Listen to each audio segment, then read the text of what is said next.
The war in against Australia Day is getting very destructive. For instance, it's been tradition for a while now to desecrate statues to our heroes, like the Captain Cook statue in St Kilda. Activists are facing it every year come Australia Day with paint and slogans against Australia itself. But last night it got more serious. The statue was actually cut off at the ankles, a 100-year-old statue. And check the graffiti, "The colony will fall." Not just down with Australia Day, mind you, down with Australia, the so-called colony. There was also an attack in Melbourne against the monument to Queen Victoria. But now there's a very disturbing development. I mean, worse than this. Palestinian radicals are telling Aboriginal Australians their cause is linked to the cause of Palestinians now fighting Israel. Here is Nasser Mashni, the co-founder of Australians for Palestine. Solidarity as a verb, from the struggle for justice for our Indigenous brothers and sisters on this continent, from Uyghurs to Rohingyas, Western Sahara, West Papua, to all colonised and oppressed people all over the world. Your fight is our fight. Your freedom is our freedom. For none of us is free unless all of us is free. In our thousands and in our millions, we are all Palestinian. Mashni, who I've shown you before, chanting at a protest from the river to the sea, which is interpreted as no more Israel, has had Foreign Minister Penny Wong tweet out support for him, or the Palestinian cause, while Mashni was wearing a lapel badge with the intertwined flags of Aborigines and the Palestinian Liberation Organisation. And this appeal is working. Aboriginal activists like Senator Lily Thorpe and the head of Get Up both agree their causes are linked. For me, this year, obviously, what's happening to Palestinians will have a huge focus on Invasion Day. There's an incredible amount of solidarity. I think that's the right thing for us to do. You know, we lend our solidarity to our Indigenous brothers and sisters globally all the time. The ignorance. I mean, joining me is the Nationals frontbencher Barnaby Joyce, the former Deputy Prime Minister. Barnaby, this I find is an incredibly dangerous development, and it's based on a lie, of course, that the Palestinians are indigenous to Israel and the Jews aren't. What do you make of all this? Well, a quick read of the Bible would say that the Israelis have quite a bit to do with Israel. I suppose Jerusalem has quite a bit to do with the Jews. It's dangerous because it's incorrect.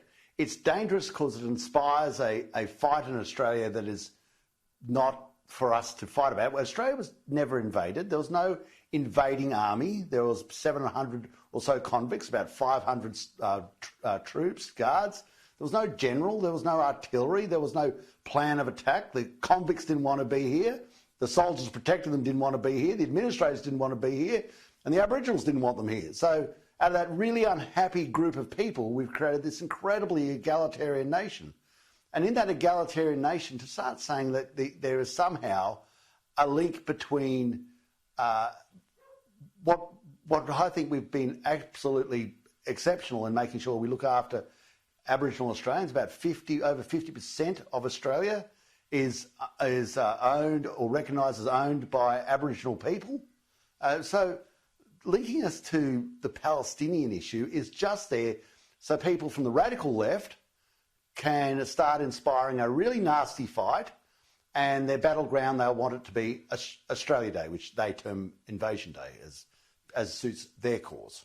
Well, you've already mentioned battleground, and that's, I mean, Senator Lydia Thorpe last Australia Day waved a war club around.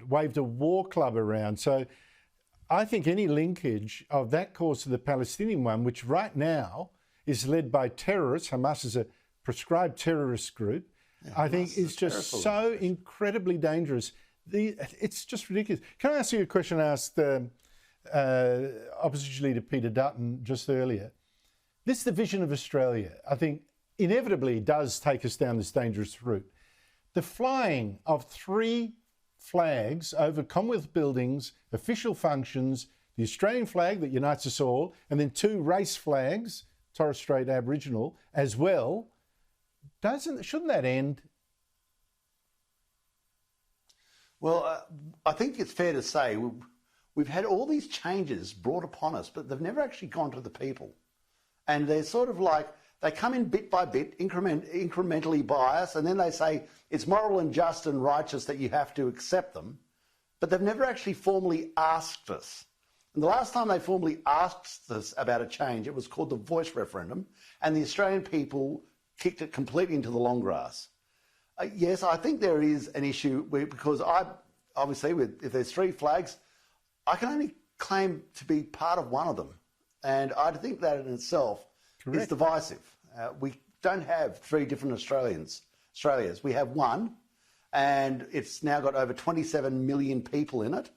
And we have to really, really concentrate on keeping the nation together and not thinking that somehow we're completely removed from any threat of it being torn apart. We have a duty, we have a job to keep this nation together and not go down the path like virtually every other nation on earth, where they've had the civil wars, they had the pogroms, they had mass carnage, whether it's in Africa, whether it's in Europe, whether it's the United States of America.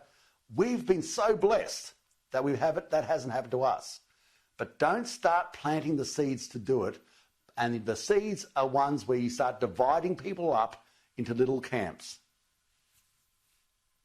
Well, the symbolism is extremely clear that the Australian flag, which is supposed to represent us all, does not represent Aborigines and Torres Strait Islanders, that they're not part of the nation. I think that's where you're going with that. God knows, well, we're starting to see it now.